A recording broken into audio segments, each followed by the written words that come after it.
La Guerra Fría fue un enfrentamiento iniciado al finalizar la Segunda Guerra Mundial en 1945. El fin de la guerra supuso el fin de la hegemonía de Europa. Dos potencias tomaron el relevo: Estados Unidos y la Unión Soviética, liderando dos bloques con sus propias alianzas y estados satélites: el llamado bloque occidental capitalista y el bloque del este comunista. ¿Por qué se llamó Guerra Fría? Porque ninguno de los dos bloques tomó nunca acciones directas contra el otro. No fue una guerra al uso, aunque sí hubo conflictos derivados y guerras subsidiarias.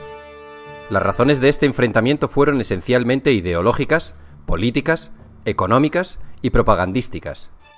La Unión Soviética financió y respaldó revoluciones y gobiernos socialistas, mientras que Estados Unidos también dio abierto apoyo y propagó desestabilizaciones y golpes de Estado en Latinoamérica. Los antecedentes de la Guerra Fría los encontramos antes de 1945, concretamente en 1917, tras el triunfo de la Revolución Rusa, de la que Rusia emergió como el primer país socialista. Este fue uno de los primeros eventos que provocó erosiones considerables en las relaciones ruso-estadounidenses. Los soviéticos defendieron que el capitalismo debía ser derribado por la fuerza para ser reemplazado por un sistema comunista. Los capitalistas americanos, tras el estallido de la Revolución, ayudaron al Ejército Blanco durante la Guerra Civil Rusa.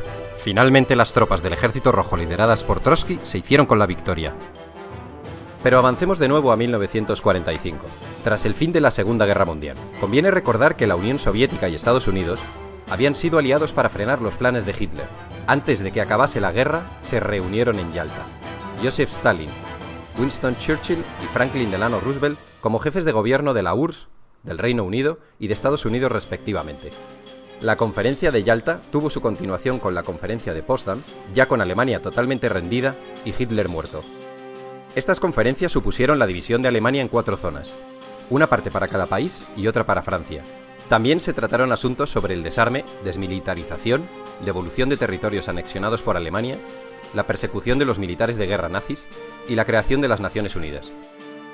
Los soviéticos, tras la guerra, habían ocupado de facto las zonas de la Europa del Este que habían defendido y liberado.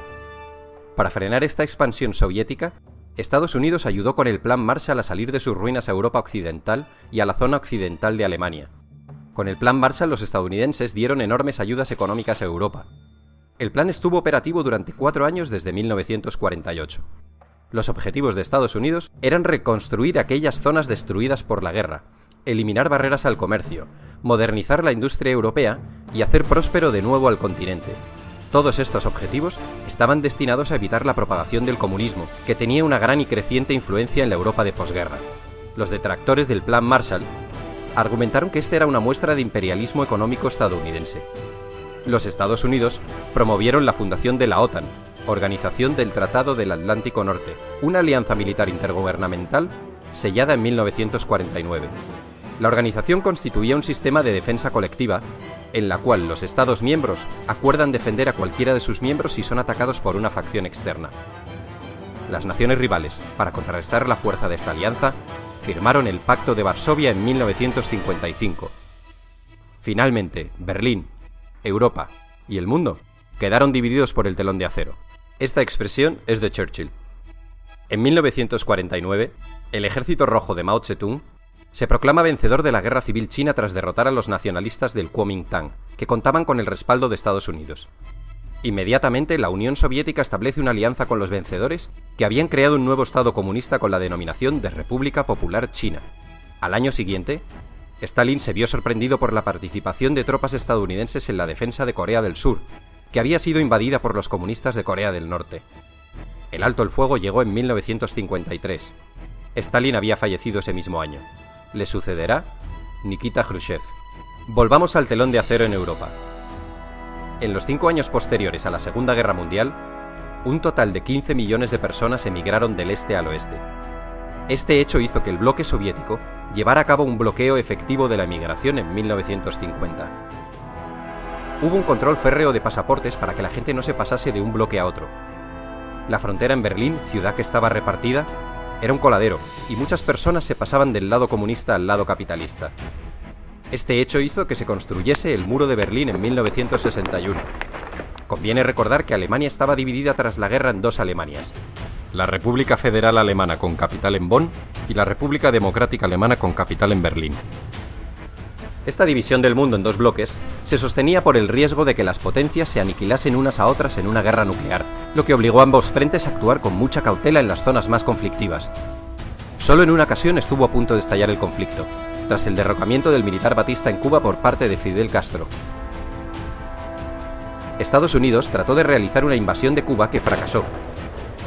En 1962 ocurrió la llamada crisis de los misiles, cuando el presidente Kennedy castigó con un bloqueo a Cuba por el asunto de los barcos soviéticos cargados con misiles y dirigidos contra Estados Unidos.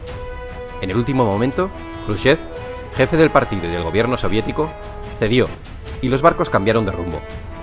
Estados Unidos también había entrado en la guerra del Vietnam, que a la postre acabó siendo otro duro revés en la historia norteamericana, una experiencia de fracaso, desgaste y frustración. Este conflicto enfrentó a los Estados Unidos y el gobierno de Vietnam del Sur por un lado, contra Vietnam del Norte y las guerrillas comunistas que actuaban en Vietnam del Sur por otro. La guerra terminó extendiéndose también a Laos y Camboya. La Guerra Fría también fue espionaje, inspección recíproca, conferencias, crisis y soluciones diplomáticas. Y no nos olvidemos de la carrera espacial, una competición entre Estados Unidos y la Unión Soviética que derivó en una exhibición de poderío y musculatura. Los rusos pusieron en órbita el satélite Sputnik en 1957. Inmediatamente los americanos respondieron con su Explorer 1 en 1958. Era una cuestión de prestigio. Cuando los rusos enviaron a su primer hombre al espacio, los americanos les mojaron la oreja enviando una nave tripulada a la Luna. En 1980, Reagan ganó las elecciones con la promesa de incrementar el gasto militar y enfrentarse a los soviéticos en cualquier lugar que fuera necesario. Tanto Reagan como la recién elegida primera ministra británica Margaret Thatcher denunciaron sin cesar la ideología comunista. Reagan calificó a la Unión Soviética como el imperio del mal y predijo que el comunismo acabaría en el montón de cenizas de la historia. A principios de 1985, el anticomunismo visceral de Reagan se desarrolló en una postura conocida como la doctrina Reagan, en la que además de la contención, abogaba por el derecho de los Estados Unidos de subvertir y derrocar los gobiernos comunistas existentes. Finalmente, en 1989, cae el muro de Berlín, y supone la definitiva apertura de fronteras entre ambos bloques, el desmembramiento del bloque comunista y el final del telón de acero y de la Guerra Fría. Tras la caída, la tensión entre los países del antiguo comunismo y los capitalistas se acabaría diluyendo. De hecho, actualmente, la mayoría de los estados del antiguo bloque comunista han acogido las políticas e ideologías del mundo capitalista.